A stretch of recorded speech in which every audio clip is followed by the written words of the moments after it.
The sushi is excellent. At Seabury is also the tapas. It's working very well with the product that we produce.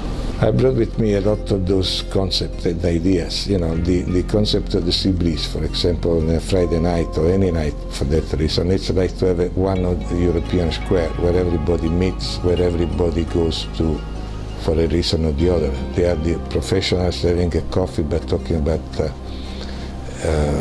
building a new building, or the lawyers talking about the case in court and so forth. But they meet in an atmosphere that eventually is fun. It's not in an office with a lot of paperwork and stuff like that.